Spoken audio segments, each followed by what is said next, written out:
BTCनि भबिसत दाफुंनांगौब्ला जोंनि हारिखौ खौसे लाबोनांगौब्ला आरो बे हारिखौ फोजौनांगौब्ला अब्ला BPF आरो हाग्रामानि दारै जाला होननानै आङो UPPL दोलोआव फैदों। UPPLनि दैदेनगिरिफ्रा बिसोरो जाहैबाय सिन्थाधाराया फ्लेक्सिबल, गावनि सार्थखौ पार्टिनि सार्थखौ खौसेनि सार्थआव एसेब्लाबो कमप्रमाइज खालामनो हायो। नाथाय हाग्रामाया बेफोरखौ खालामनो हाया, बेयो खालामनो नागिराखै आरो प्रब्लेमा हाग्रामा महिलारियानो। रायनायखौ गाज्रि बुंदों, बेयो रेकर्डआ नोंथांमोनजों दङ, बेखौ दामनानै होबानो जाबाय। उनावहाय हाग्रामा महिलारिया बुंदों बे रायलायनाया जेबो नङा, खाम्फा बरगयारि गाव BTCनि चिफ जानो थाखायसो UPPLजों रायलायदों होननानै BPFनि सिङाव आंखौ दखारब खालामदों।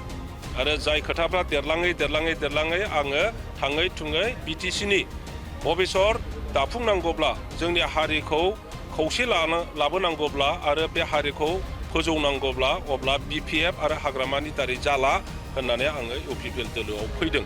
आरो बे खोथाखौ बयबो BPFनि सेनियर नेताफ्रा मिन्थिजोबगौ। नोङो रबिराम नार्जारिया मिन्थिगौ, नोङो रिहन दैमारिया मिन्थिगौ, इमानुएल मुसाहारि गासिबो मिन्थिजोबगौ बे खोथाखौ। डिस्ट्रिक्टनि दैदेनगिरिफ्राबो मिन्थिजोबगौ। खिन्थु बिथाङा बेफोर खोथाफोरखौ लाखोमानानै रायजोफोरनि सायाव सिगाङाव गुबुन खोथा बुंगासिनो दङ।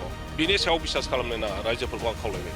आं दहायनो बुंखाबाय जे दस्राया नङा, UPPLनि दैदेनगिरिफ्रा बिसोरो जाहैबाय सिन्थाधाराया फ्लेक्सिबल, गावनि सार्थखौ पार्टिनि सार्थखौ खौसेनि सार्थआव एसेब्लाबो कमप्रमाइज खालामनो हायो। नाथाय हाग्रामाया बेफोरखौ खालामनो हाया, बेयो खालामनो नागिराखै आरो प्रब्लेमा हाग्रामा महिलारियानो। गोसो गोथारै जुदि खौसेथिखौ लुबैमारोब्ला अब्ला हाग्रामाया बै रायज्लायनायाव एबसु प्रेसिडेन्ट आरो खाम्फा बरगयारिल' गैयामोन, रबिराम नार्जारिबो दंमोन। बे खोथाखौ स्पष्टयै बुंथों आरो बिसिबां रायलायामोन।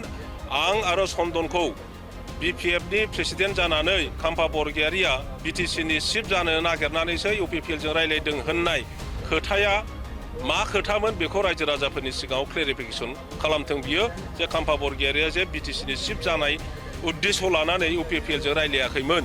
बे बुस्थुखौ, बे खोथा बाथ्राखौ समग्र रायजो राजाया मिन्थिगौ।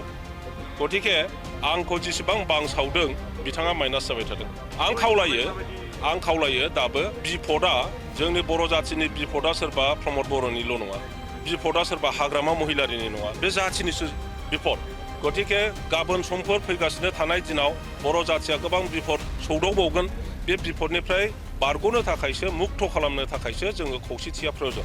ओंखायनो बियो प्रमद बर'निल' सम्पति नङा, बियो हाग्रामा महिलारिनि सम्पति नङा।